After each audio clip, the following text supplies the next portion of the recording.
हुकूमत के अंदर वाकई कुछ दरारें नजर आ रही हैं। जो जिम्मेदार हैं उनका एहतसाब करें ताकि हमारा नारा तो मुकम्मल हो।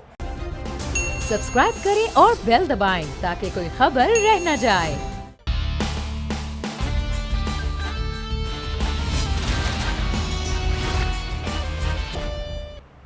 अस्सलामुअलैकुम। The special report with Mudassar Iqbal के साथ हाजिर खिदमत है। नाज़रीन, अपोजिशन तो एक जानिब तैयारी कर रही है कि वो मार्च करे, लेकिन साथ ही साथ कल अपोजिशन ने पार्लियामान के अंदर और बाहर खासा एहतजाज भी किया, लेकिन उसके बावजूद हुकूमत के पास जो स्ट्रेंथ थी मिनी बजट के हवाले से वो भी सामने है। लेकिन एक चीज़ बड़ी अहम है यहाँ पर, वो ये है कि ख़ुद हुकूमत के अंदर वाकई कुछ दरारें नज़र आ रही हैं, आपसी इख्तलाफात हैं या नहीं। जब भी हुकूमत के लोगों से ऑफ साइड पर बात भी हो रही है तो ये कह रहे हैं कि बातचीत पहले भी होती है, अब भी होती है, कि अगर किसी के चंद तल्ख जुमले थे भी तो उसका ये मतलब हरगिज़ नहीं है कि पार्टी के अंदर किसी किस्म का रिफ्ट आ रहा है।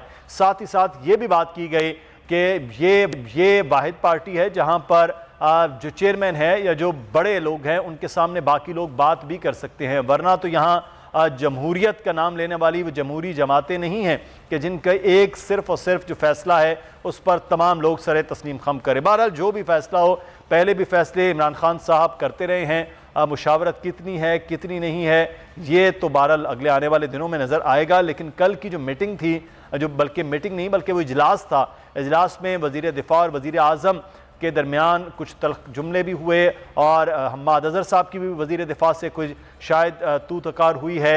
उसको डिनाई कर दिया गया वज़ीर दिफा की जानिब से कि ऐसी कोई बात नहीं है, हमने अपने हक़ के लिए ज़रूर बात की है कि हमारे गैस जो है वो नहीं आ रही है। बहरहाल ज़रा कुछ दावा कर रहे हैं और मेंबरान उसकी तरदीद भी कर रहे हैं, लेकिन उसके साथ साथ जिन्होंने खुलकर भी इस सारे अमल में बहुत मुखालिफत की है वो ख़ुद पाकिस्तान तहरीक इंसाफ की पार्टी के एक अहम रहनुमा तस्वुर किए जाते, क्योंकि उनके पास इंफॉर्मेशन सेक्रेटरी का ओहदा मौजूद था। उसके बाद फिर तंजीम तहलील कर दी गई तो वो ओहदा भी ख़त्म हुआ, लेकिन एक तवील अरसे से वो इस पर जिम्मेदारियाँ अदा करते रहे हैं और उनका नाम है अहमद जवाद साहब। वो आज हमारे प्रोग्राम में मौजूद हैं, उनसे भी बातें जानेंगे कि ये वाकई कोई ऐसा रिफ्ट है नहीं है। और फिर ये जो बात वो दरबारियों के हवाले से कर रहे थे, तो वो दरबारी वो सारे इर्द गिर्द जो चारों तरफ हवारी बन के बैठे हैं, क्या वो इमरान खान साहब को नहीं चलने दे रहे हैं? इमरान खान साहब का यह तर्ज सियासत है जो चल रहा है। अहमद जवाद साहब बहुत शुक्रिया आपका, और हम गौस मोहम्मद न्याजी साहब को भी खुशामदीद कहते हैं, पाकिस्तान मुस्लिम नून के रहनुमा। सेनेटर साहब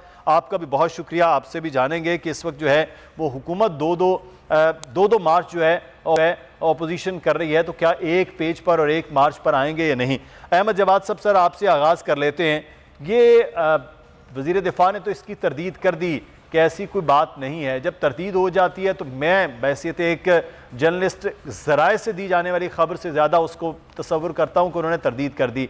आपका क्या ख्याल है कि ये वाकई इस तरह की बातें मीटिंग्स में, पार्टी इजलास में, पार्लिमानी इजलास में इस किस्म की बातें होती रही हैं कि तलखी होती रही है वज़रा की आपस में या वज़ीर आज़म से सख्त सवालात? सर, वज़ीर आज़म से सख्त सवालात की रवायत जो है या जो कल्चर है ये तो इमरान खान के वज़ीर आज़म बनने के बाद ख़त्म हो गया। ये कल्चर था जब वो पार्टी के सिर्फ चेयरमैन थे और सेंट्रल एग्जीक्यूटिव कमेटी की मीटिंग में मुख्तलिफ आरा का इजहार होता था, बिल्कुल इसमें कोई शक नहीं है। लेकिन जब वो प्राइम मिनिस्टर बन गए तो फिर सूरत हाल चेंज हो गई। और वो क्यों चेंज हो गई? इसलिए कि एक बड़ी तादाद पीटीआई में ऐसे लोगों की है कि जिनकी अपनी ज़ाती तौर पे कोई प्रोफेशनल एबिलिटी, स्किल या कोई ज़िंदगी में अकम्पलिशमेंट या कोई सलाहियत उनके पास नहीं है, सिवाय इसके कि वो इमरान खान का हारन जो है या उनकी जो ढोल था वो पीटते चले आ रहे थे। तो अब वज़ीर आज़म बनने के बाद ये कल्चर क्यों चेंज हुआ? इसलिए चेंज हुआ कि अब ओहदों की जंग थी। कि अब आप Imran Khan as a prime minister meeting में बैठ के अगर आप कोई उन पे तनकीद करते हैं या उनसे कोई इख्तलाफ करते हैं तो फिर इसका मतलब ये है कि आपको फिर वजारत नहीं मिलेगी, फिर आपको कोई ओहदा नहीं मिलेगा। तो इसलिए वज़ीर आज़म बनने के बाद पार्टी के अंदर एक खामोशी हो गई। लोगों ने इख्तलाफ करना छोड़ दिया, सवाल करना छोड़ दिया, बल्कि इसका एक उल्टा रिवर्स साइकिल हुआ कि लोगों ने हर मीटिंग के अंदर तारीफों के पुल बांधने शुरू कर दिए, बल्कि उसमें एक मुकाबला शुरू हो जाता था। सही। मीटिंग में एक सिरे से लेके दूसरे सिरे तक इस बात की जो है वो एक रेस होती थी कि आज की इस मीटिंग में सबसे ज्यादा जो बात जो कि इमरान खान को अच्छी लगे वो कौन कहेगा।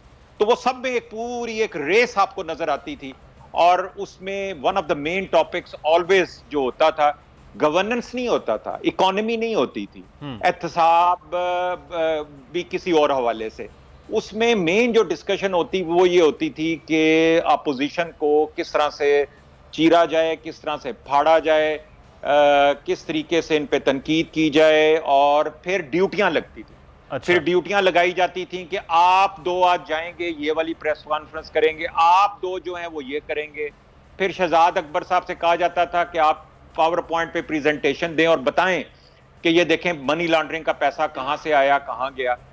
और मैं वहां बैठ के सिर्फ एक बात सोचता था कि ये सब कुछ अगर हमारे पास सबूत हैं, सब कुछ एविडेंस है, शहजाद अकबर साहब जो हमें बता रहे हैं कि ये जाके हमने टॉक शोज में बताना है, तो ये सब कुछ लेके और साथ में FIA, नैब, IB, पुलिस, FBR, इवन अदालतों का भी एक हमदर्दाना हमारी तरफ रवैया था। तो इन तमाम चीजों के होते हुए हम टॉक शोज में क्यों इसका वक्त जाया कर रहे थे? हम तो वो सब कुछ लेके जाते अदालतों में, और जो महकमे इस मुल्क के अवेलेबल हैं, जो कि हर चीज को निकाल के ला सकते हैं, उनकी मदद से, और ये जो एविडेंस हमें आप दिखा रहे हैं, इनकी मदद से जो जिम्मेदार हैं उनका एहतसाब करें, ताकि हमारा नारा तो मुकम्मल हो कि हमने तो कहा था कि हमने 200 अरब डॉलर लेके आने हैं, तो वो 200 अरब डॉलर। ये सारा प्लान अहमद भाई, सारा प्लान कौन करता है? ये वजीर आजम अहकाम दे रहे होते हैं, या कोई इर्द गिर्द तो बहुत ज्यादा लोग हैं जो मैं जिसे कहूंगा कि वो मेंबरान असम्बली भी नहीं है, तो ये कौन प्लान पूरा करता था कि आज का डे ये है, तो इस बंदे ने इन चैनल्स पर इस तरह से बात करनी है, इन्होंने इस तरह से, ये कहाँ प्लान होता था कि कौन करता था? देखें मुदस्सिर, लीडर जो होता है ना, वो उसका रवैया वो हवा का रुख मुतय्यन करता है किसी भी ऑर्गेनाइजेशन के अंदर, किसी भी पार्टी के अंदर। वो अपने रवैये से वो ना कहते हुए भी एक पैगाम दे देता है कि मुझे क्या चाहिए, ठीक है ना। तो एक रवैया जो कायम किया गया, उस रवैये की वजह से, जैसे मैंने आपको बताया ना, ओहदों के लिए एक रेस शुरू हो गई कि कौन ज्यादा आज अपोजिशन को गालियां निकाल के आता है, क्योंकि जब वो अपोजिशन को गालियां निकाल के वापस आता था तो उसको फिर टाइगर का खिताब मिलता था, उसको चीते का खिताब मिलता था, उसको थपकी मिलती थी।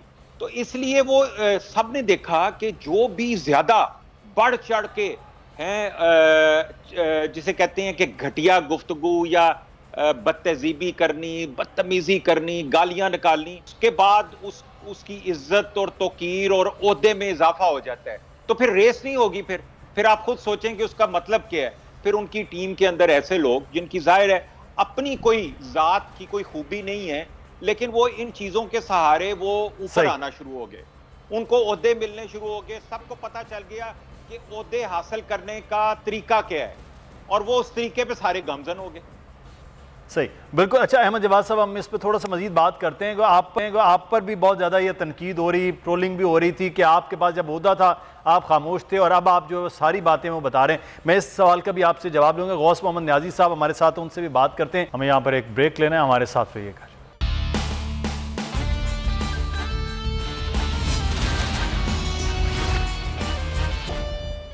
ब्रेक के बाद आपको खुश आमदीद कहते हैं। आए रोज़ नाज़रीन ये खबर आती है कि कहीं डॉक्टर्स एहतजाज कर रहे हैं तो वहाँ पर हॉस्पिटल बंद कर दिए गए हैं। कहीं मुलाजमीन पैरामेडिक्स जिसे कहते हैं वो अपने मुतालिबात के लिए निकले हैं तो वहाँ मरीज़ों का इलाज नहीं हो रहा है, और कहीं पर मरीज़ों के साथ जो है वो जो सलूक है वो इतना नारवा रखा जाता है कि वहाँ उनके लवाहिकीन पर भी तशद्दुद के वाक़यात सामने आते हैं। मरीज़ हॉस्पिटल में जाकर डॉक्टर्स के सामने दम तोड़ जाता है सिर्फ़ और सिर्फ गफलत की वजह से। इस किस्म के मुख्तलिफ वाक़यात मुख्तलिफ शहरों में चल रहे हैं, और हम बात करेंगे लाहौर की, कराची की और कोयटा की। कोयटा में इस वक्त यंग डॉक्टर्स का एहतजाज जो मुसलसल चल रहा है उससे कितना नुकसान हो रहा है। कराची में बच्चों की बीमारी के दूसरे बड़े अस्पताल को मुलाजमीन के लिए ने मुकम्मल तौर पर बंद कर दिया है।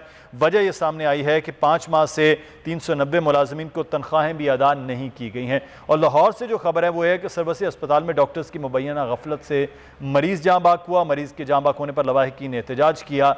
इस सूरत हाल पर भी बात करेंगे। ताबिश भट्ट हमारे नुमाइंदे लाहौर से हमारे साथ मौजूद हैं, मरियम हसन कराची से हमें रिपोर्ट करेंगी और मोहम्मद गजनफर से हम तफसीलात लेंगे कोयटा से। तो सबसे पहले ताबिश आपसे बात कर लेते हैं, क्या सूरत हाल हुई, वजह क्या हुई है ये जो लाहौर में एहतजाज किया गया कि जनाब ये डॉक्टर्स की मुबैना गफलत हुई है?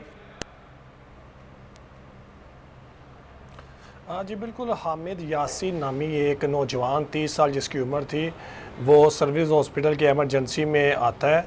वहाँ पर डॉक्टर्स उसको चेक नहीं करते। 6:12 पर सीसीटीवी फुटेज में देखा जाता है कि कोई भी डॉक्टर उनके पास नहीं होता और उसके बाद डॉक्टर्स आते हैं 6:20 और उसके बाद उनकी ईसीजी वगैरह की जाती है और 6:36 पर जो है वो ईसीजी की जो स्लिप होती है वो डॉक्टर अपनी पॉकेट में रख लेता है, जिसमें वर्षा ये कहते हैं कि ये जो रिपोर्ट्स हैं, ये जो चीज़ें ये मुझे दी जाए।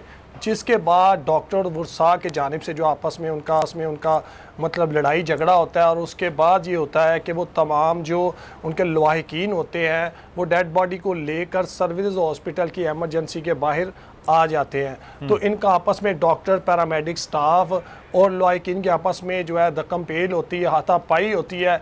उसके बाद पुलिस मौके पर पहुंचती है, लगभग कोई 1 घंटे के बाद पुलिस वहां पर आती है और वहां पर डीएसपी और जो एसएचओ साहिबान हैं उन्होंने लवाहिकीन की जो खवातीन थी, उस वक्त लेडी पुलिस एहलकार भी वहां पर मौजूद नहीं थी, उन्होंने बालों से पकड़कर उन्हें घसीटा और उनकी 3 खवातीन और 6 जो मर्द थे उनके लवाहिकीन के, उनको जो है थाने में ले जाया गया। उसकी तरफ दूसरी तरफ देखा जाए, यंग डॉक्टर एसोसिएशन की जानिब से भी ये क्लेम किया जा रहा था कि हॉस्पिटल में सिक्योरिटी ना होने की वजह से ये मसाइल पेश आए हैं और तमाम डॉक्टर जो हैं वो एमएस ऑफिस के बाहर जो है वो धरना देकर बैठे हुए हैं। स्पेशल सेक्रेटरी वहाँ पर मौजूद थे, एडिशनल सेक्रेटरी वहाँ पर आए और इसके साथ प्रिंसिपल साहिबा वहाँ पर मौजूद थी। एमएस जो है सर्विस हॉस्पिटल डॉक्टर एहतशाम वहाँ मौजूद थे और वाईडी की जानिब से यही कहा जा रहा था कि जब तक एमएस का जो है वो हमें इस्तीफ़ा नहीं मिलता, जब तक इन्हें मुअत्तल नहीं किया जाता, हम लोग यहाँ पर बैठे रहेंगे। अभी तक जो लवाहिकीन हैं उनके जो अफराद हैं वो गिरफ्तार हैं पुलिस की जानिब से, जबकि उनकी जो खवातीन हैं वो 15 से 20 जो खवातीन अपनी डेड बॉडी के साथ जो सर्विस हॉस्पिटल के मेन गेट के बाहर अभी तक मौजूद हैं। सेक्रेटरी साहब की जानिब से जो 2 रुकनी कमेटी जो है वो बना दी गई है और उनको यही कहना है कि 24 घंटे के अंदर जो है रिपोर्ट बना के पेश की, जबकि दूसरी साइड पर MS service hospital doctor Ehtesham ने भी 4 रुकनी कमेटी बना दी गई है ताकि जो भी इसमें कसूरवार है, जिम्मेदारान है, उनके खिलाफ जो है वो कार्रवाई की जाए। उधर पुलिस की जानिब से एक अजीब सा रवैया वहाँ पर देखने में आया कि उनसे बात करने की बजाय जो लवाहिकीन पर जो है वो लाठी चार्ज किया, उनकी गिरफ्तारियाँ अमल में लाई गई और दूसरी साइड पे जो डॉक्टर्स हैं वो एमएस के कमरे के बाहर धरना देकर बैठ गए। और तो दोनों जानिब से धरने एहतजाज वाला मामला हुआ, लेकिन पुलिस का जो रवैया वो खवातीन को भी उन्होंने गिरफ्तार कर लिया बगैर लेडी पुलिस के। ताबिश इस पे हम मजीद बात करते हैं, कराची की सूरत हाल भी जान लेते हैं। मरियम हसन हमारी नुमाइंदा इस वक्त हमारे साथ मौजूद है। मरियम, आगाह कीजिएगा कि ये क्या सूरत हाल हुई है कि बच्चों के जो नॉर्थ नाज़िमाबाद के चिल्ड्रन हॉस्पिटल है उसको बंद मुलाजमीन ने किया है, वजूहात क्या हैं इसकी? ये अस्पताल जो है गाहे बगाहे खबरों में जो है वो रहता है। इस वक्त जो है इस अस्पताल को एक एनजीओ के जरिए इंतजाम जो है चलाया जा रहा था, जबकि गुज़िश्ता 6 माह का भी हुकूमत सिंध ने एक नोटिफिकेशन जारी किया और उसमें ये कहा गया कि जो चिल्ड्रन अस्पताल नॉर्थ कराची है इसको एनआईसीएच के जरिए इंतजाम जो है वो चलाया जाएगा। अलबत्ता इसकी मुंतकली जो है ताहाल नहीं की गई है, लेकिन हुकूमती सतह पर जो है यही कहा जा रहा है कि इसको सिंध हुकूमत के जरिए इंतजाम चलाया जाएगा। यही वजह है कि अब एनजीओ को जो है वो कोई भी फाइन अदा जो है वो नहीं किए हैं, जिसके सबब तनख्वाहें मुलाजमीन को जो है वो नहीं दी जा रही हैं। तकरीबन 390 मुलाजमीन है अस्पताल के जिनको 5 माह से जो है वो तनख्वाह नहीं मिली है, जिसके सबब उन्होंने जो है पहले मरहले में इमरजेंसी और वार्ड्स को जो है मुकम्मल तौर पर बंद किया। सिर्फ ओपीडी और वैक्सीनेशन सेंटर जो है वो फाल था, लेकिन आज से जो है वैक्सीनेशन सेंटर और वार्ड्स को भी जो है उनका मुकम्मल बाइकआउट कर दिया गया और तमाम मुलाजमीन जो 390 मुलाजमीन है वो आज से जो है एहतजाज। अच्छा मरियम, वजह क्या है कि 5 माह गुजर गए हैं, पब्लिक प्राइवेट पार्टनरशिप से चलने वाला हॉस्पिटल है, रुकावट कहाँ है किस जगह पर है कि ये बाकायदा तौर पर हॉस्पिटल के इंतजामात शिफ्ट नहीं हो पाए हैं, इंतज़ामी मामलात और जो माली मामलात हैं वो शिफ्ट नहीं हो पाए हैं, क्या वजूहात हैं? देखिए सीधा सीधा सिंध हुकूमत की नाअहली है कि जब 6 माह कभी नोटिफिकेशन जारी कर दिया गया था कि ये अस्पताल जो है NICH यानी कि कौमी इदारा बराए अमराज अतफाल के ज़ेर एहतमाम जो है ये इंतजाम चलाया जाएगा। अब तक जो है ये मामला तय हो जाने चाहिए थे, लेकिन 6 माह कबल ये नोटिफिकेशन जरूर जारी हुआ और इनके फंड्स जो है NGO को उसकी अदायगी रोक दी गई, लेकिन अब तक जो है उन मुलाजमीन की तनख्वाहें अदा नहीं की गई है। सिंध हुकूमत की खुली नाअहली है कि वैसे ही अस्पताल कराची जैसे बड़े शहर में अस्पतालों की कमी है। अस्पताल चूंकि ये नॉर्थ नाजिबाद में जो है नॉर्थ कराची में एक बहुत अच्छा और बड़े लेवल का अस्पताल था और न सिर्फ औरंगी साइड बल्दिया बल्कि कराची भर से लोग जो है अपने बच्चों को लेकर इस अस्पताल में आते थे ताकि उनको यहाँ पे क्वालिटी इलाज जो है वो मिल सके। लेकिन सिंध हुकूमत महकमा सेहत की नाअहली के इस पर जो है अब तक किसी किस्म की जो है इकदाम जो इन्होंने नहीं किए हैं और यही वजह है कि मरीज तो सफर हो ही रहे हैं, लेकिन उसके साथ साथ मुलाजमीन है जिनके चूल्हे जो है 5 माह से ठंडे पड़े हुए हैं और वो 5 माह से शदीद परेशान है और मजबूरन क्योंकि सिंध हुकूमत से कोई बात मनमानी होती है तो कराची के तमाम ही सरकारी महकमे हैं वहाँ पर अब ये एहतजाज का ही आखिरी और वाहिद रास्ता जो है अपनाया जाता है कि एहतजाज किया जाएगा और उसके बाद ही जो है सिंध हुकूमत उनके मुतालबात जो है वो ये एहतजाज का तो जो मरियम आपने बताया यही तरीकाकार है और यही तरीक़ाकार के मुताबिक ही तमाम जगहों पर हमें नज़र आ रहा है, कभी इसातिज़ा और कभी डॉक्टर्स, कभी यंग डॉक्टर्स, कभी पैरामेडिक वो कर रहे होते हैं एहतजाज। हमारे साथ मोहम्मद गज़नफ़र मौजूद है। मरियम हमारे साथ ही रहेगा, इस पर मसले इंतज़ामी मामलात कैसे चल रहे हैं, अद्वियात कैसे आ रही हैं, ये भी एक बड़ा अहम मामला है। गज़नफ़र, यंग डॉक्टर्स कोयटा में एक उनको तो महीनों हो गए एहतजाज करते हुए, वो पहले जाने की भी कोशिश की उन्होंने वज़ीर आला हाउस की जानिब, वहाँ पर भी उनको रोका गया, कुछ गिरफ्तारियां भी हुई, कुछ लाठी चार्ज के भी मामलात हुए। अभी तक ये किसी करवट बैठ नहीं रहा, मामला को हल नहीं हो रहा, वजूहात क्या हैं?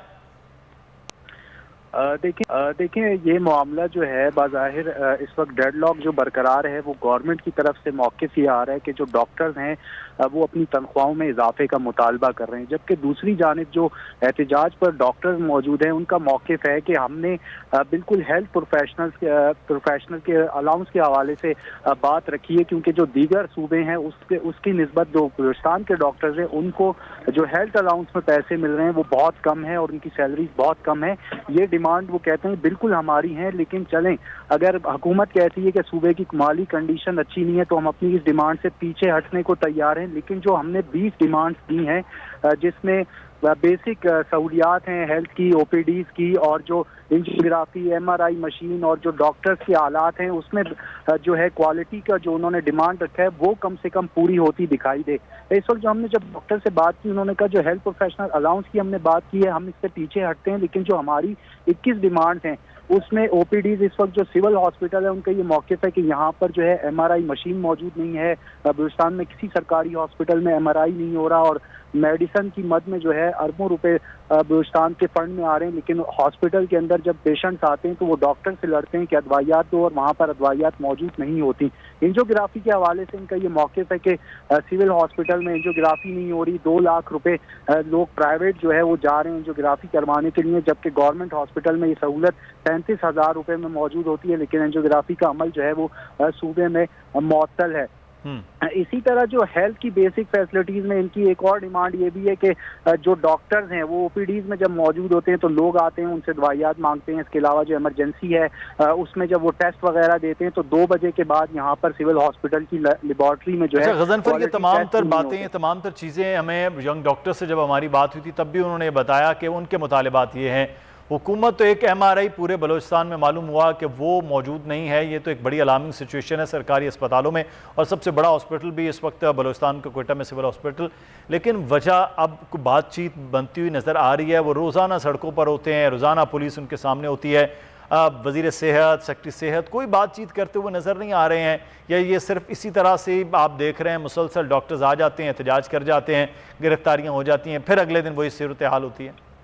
देखें ये एहतजाज जो है साबिक वज़ीर आला के दौर से चला और इस वज़ीर आला के दौर में भी ये जारी है। अब जो रात गए जो आखिरी इन पर तशद्दुद हुआ और डॉक्टर्स गिरफ्तार हुए उसके बाद परसों रात को यहाँ पर वज़ीर ख़जाना खुद आए, उन्होंने बात की और कहा कि वो कमेटी से मुज़ाकरात करें। ताहम कल जो है इनकी कमेटी के साथ बात नहीं हो सकी और मामला तय नहीं हुए। आज फिर इनकी एक मीटिंग जो है गवर्नमेंट के साथ तय है, जो कि शाम 6 बजे के वक्त मुतवक्का है कि वो होगी। लेकिन उसमें भी जो डॉक्टर्स हैं, हमारी बात हुई है, वो कहते हैं कि जो गवर्नमेंट की संजीदगी है, जब तक अमली तौर पर चीज़ें सामने नहीं आएंगी तब तक वो पीछे नहीं हटेंगे। और गवर्नमेंट ये कहती है कि आप जो है ओपीडीज भी बहाल कर दें और मुज़ाकरात जारी रखें। और डॉक्टर्स कहते हैं कि हम ओपीडीज उस वक्त तक बहाल नहीं करेंगे जब तक अमली तौर पर गवर्नमेंट इकदाम नहीं करती। अगर हम देखते हैं तो तातुल जो नज़र आ रहा है वो गवर्नमेंट की ही तरफ से नज़र आ रहा है, क्योंकि गवर्नमेंट अगर ये जो फैसिलिटेट इनकी जो मेन डिमांड्स हैं अगर वो पूरी कर देती है तो उसके बाद गवर्नमेंट भी मीडिया पर आकर सामने ये कह सकती है कि अब जो है हम जो डॉक्टर के ज़ाती मफादात के मुतालबात हैं वो हम पूरे नहीं कर सकते, जो अवामी मफाद के मुतालबात हैं वो मीडिया के सामने। तो ये तो दोनों तरफ है कि गवर्नमेंट जो कहती है वो यहाँ अपने जो हेल्थ अलाउंसेज है उसकी बात करती है, डॉक्टर कहते हैं हम मरीजों के हवाले से बात करते हैं। गजनफर आप हमें बता रहे हैं, हमारे साथ रहिएगा। मैं लाहौर एक बार फिर हम बात करेंगे ताबिश से। ताबिश, इस वक्त वो एहतजाज हो रहा, उनका अपना डॉक्टर्स का अपना एहतजाज हो रहा है, कमेटी बन गई है, लेकिन ये आए दिन सर्विसेज हॉस्पिटल में इस किस्म के वाक़यात की बुनियादी क्या वजह है? कभी यंग डॉक्टर्स किसी से लड़ते हैं, कभी यंग डॉक्टर्स की किसी से लड़ाई हो जाती है, कोई उनको पीट जाता है, कोई किसी को वो पीट देते हैं। ये सर्विसेज हॉस्पिटल सबसे ज़्यादा मरकज़ क्यों रहा है इसका? देखिए, बिल्कुल ये बड़ा अच्छा सवाल था। यहाँ पर मसला ये है कि 8 से 10 जो है प्रेशर ग्रुप यहाँ पर मौजूद हैं, जैसे YDA कह लें, YCA कह लें, पैरामेडिक स्टाफ है। ये मुख्तलिफ जो माफियाज़ हैं या जो ग्रुप्स हैं, ये MS प्रिंसिपल उनको थ्रेट करते हैं। और उसके बाद जो है वहाँ पर जितने भी HOs हैं, मतलब जो डॉक्टर्स भी अभी नहीं हैं, बच्चे अभी HO जिन्हें हाउस ऑफिसर कहा जाता है, उन लोगों का भी जो है इस तरह रवैया होता है MS के साथ, प्रिंसिपल के साथ, कि वो तमाम सिस्टम को आगे चलने नहीं देते। और हॉस्पिटल की एक ख़ास वजह यह भी है कि अल्ट्रासाउंड MRI की बात की तो हॉस्पिटल के बिल्कुल सामने जो है वहाँ पर तमाम जो लैब्स बनी हुई हैं और तमाम जो चीज़ें हैं वो ये कहा जाता है कि यहाँ पर आपको 4 दिन लग जाएंगे, आपको 5 दिन लग जाएंगे, इवन कि एक माह का टाइम भी दे दिया जाता है। जबकि डॉक्टर्स की जानिब से ये कहा जाता है कि अभी रिपोर्ट करवा के लाएँ और अभी आपका मरीज़, और ज़ाहिरी बात है कि जब लाहिकीन है वो तो ये कहेंगे कि अभी हमारे मरीज़ की रिपोर्ट आए, हम अपने डॉक्टर को दिखाएं और उसके बाद जो इनको अपने घर डिस्चार्ज करके ले जाएं। तो ये सर्विस हॉस्पिटल में आज की बात नहीं, ये कई सालों से ये मामला चल रहा है। और आज भी जब हुआ तो डॉक्टर्स की जानिब से MS सर्विस हॉस्पिटल के खिलाफ शदीद नारेबाजी की गई और उनको ये कहा गया कि आप अपने कमरे से बाहर निकले, हम आपको ये कर देंगे, हम आपको वो कर देंगे। क्योंकि आपको पता है कि जंग की हालत में भी एमरजेंसी आप डॉक्टर्स नहीं बंद कर सकते। डॉक्टर एक मसीहा होता है और जितने भी लोग देखें, एक मरीज की हलाकत तो वहां पर जरूर हुई, लेकिन ये यंग डॉक्टर्स का सर्विस हॉस्पिटल लाहौर में ये रवैया खासा रहा है, कभी वो अपने सीनियर डॉक्टर्स के साथ, कभी मरीजों के साथ। लेकिन उनका भी बहरहाल मौक़िफ़ है कि उनको जो सिक्योरिटी फुल फराहम नहीं की जाती, लोग उनको आकर पीट जाते, ये दोनों तरफ ही मौक़िफ़ रहा है। बहुत शुक्रिया ताबिश भट्ट लाहौर से, मरियम हसन कराची से और मोहम्मद गजनफर कोयटा से हमें रिपोर्ट कर रहे थे। और हम आगे बढ़ेंगे, अब कुछ बात कर लेते हैं ओमिक्रॉन के हवाले से। ओमिक्रॉन की सूरत हाल इस वक्त पाकिस्तान में बढ़ती जा रही है और ख़ास तौर पर अगर हम बात करें कराची शहर में तो यहाँ रेशो बहुत ज़्यादा हुई और इस्लामाबाद में इसके मरीज़ों की तादाद बहुत बड़ी है पिछले एक हफ़्ते के अंदर।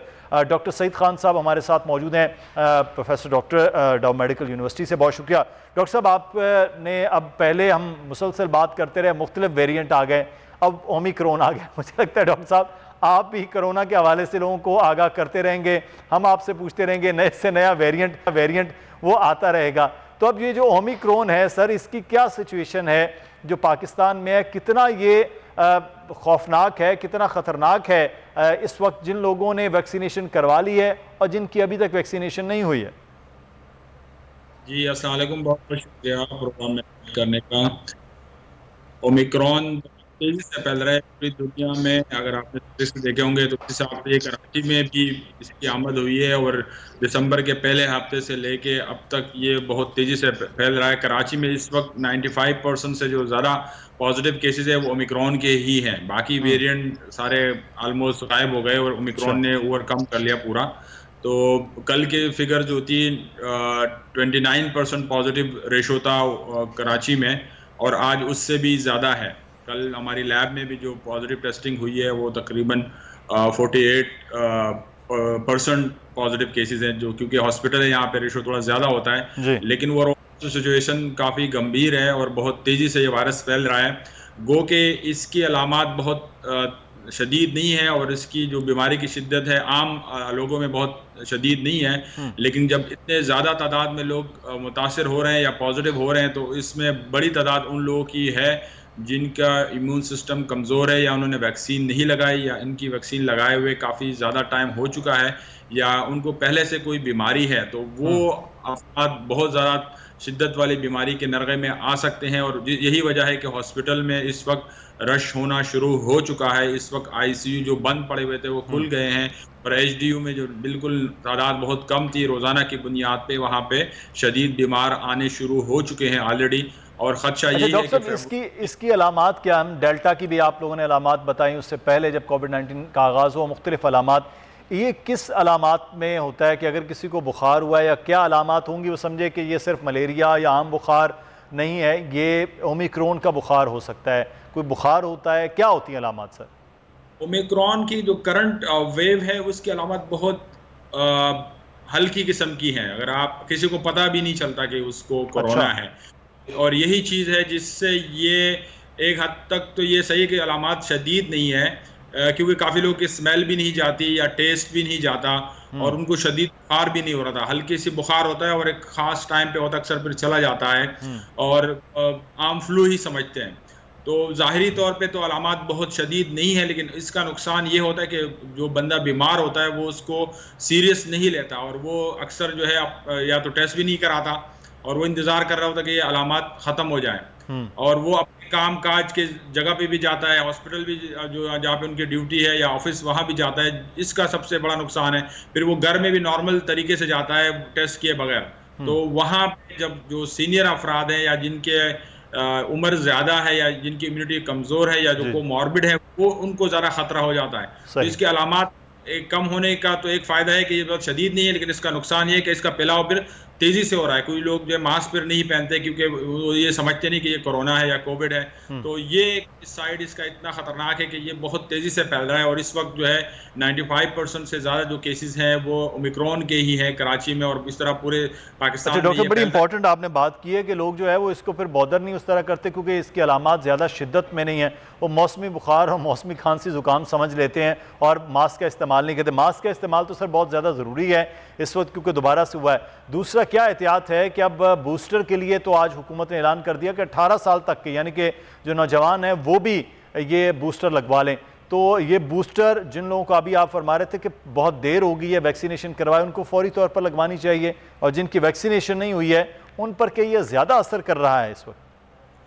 बिल्कुल, ये काफ़ी तेज़ असर कर रहे हैं उन पे। तो जिनको वैक्सीन नहीं लगी है शुरू से वो फौरी वैक्सीन लगाएं, जिनको लास्ट डोज लगे हुए 6 महीने से ज़्यादा हो चुके हैं सेकंड डोज वो भी बूस्टर डोज लगाने के अहल हैं, वो फ़ौरन बूस्टर डोज लगा सकते हैं। और वो हेल्थ केयर वर्कर जो ऑलरेडी इस प्रोफेशन में इनका एक्सपोजर ज़्यादा है तो वो तो फौरी तौर पे अपने बूस्टर डोज लाजमी लगवाएं, क्योंकि ये बीमारी बहुत तेज़ी से इतनी तेज़ी से फैल रही है जिस तरह कहते हैं जंगल में आग की तरह फैल रही है। तो ये हर दूसरे दिन इसके नंबर्स डबल होते चले जा रहे हैं। तो आज 29% है तो कल हो सकता है ये 40% पे चले जाएं और इस तरह ये नंबर्स बहुत तेज़ी से बढ़ रहे हैं और हॉस्पिटल्स पे आहिस्ता आहिस्ता प्रेशर बढ़ रहा है। तो खुदा न खास्ता ऐसा ना हो जिस तरह 4th वेव में हुआ था कि हॉस्पिटल भर गए थे और ICU तक में जगह नहीं थी, तो वो दिन उनसे बचने के लिए ज़रूरी है कि हम SOPs पे अमल करें और अपने जो आसपास के एनवायरनमेंट है जिस तरह स्मार्ट लॉकडाउन की तरफ लोग कोशिश कर रहे हैं उससे पहले बेहतर कि स्मार्ट वर्किंग पे फोकस करें और SOPs पे अमल करते हुए अपने स्मार्ट वर्किंग करें ताकि लॉकडाउन वगैरह वो डिले हो जाए, क्योंकि अल्टीमेटली तो वही होगा अगर नंबर्स बहुत बढ़ते हैं तो गवर्नमेंट उस तरफ जाएगी, लेकिन उससे पहले कोशिश करनी चाहिए कि हम स्मार्ट वर्किंग फिनोमिना पे काम करें।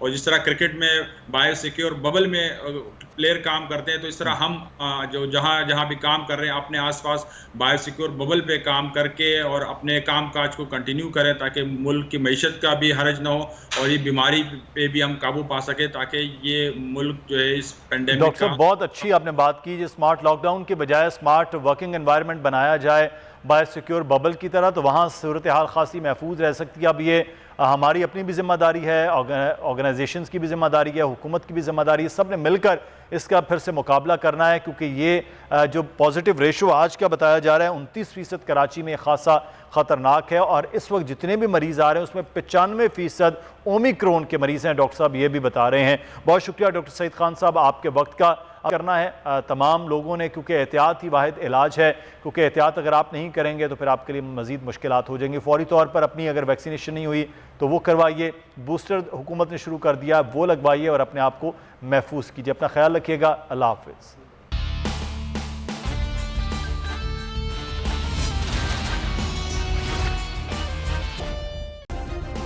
सब्सक्राइब करें और बेल दबाएं ताकि कोई खबर रह न जाए।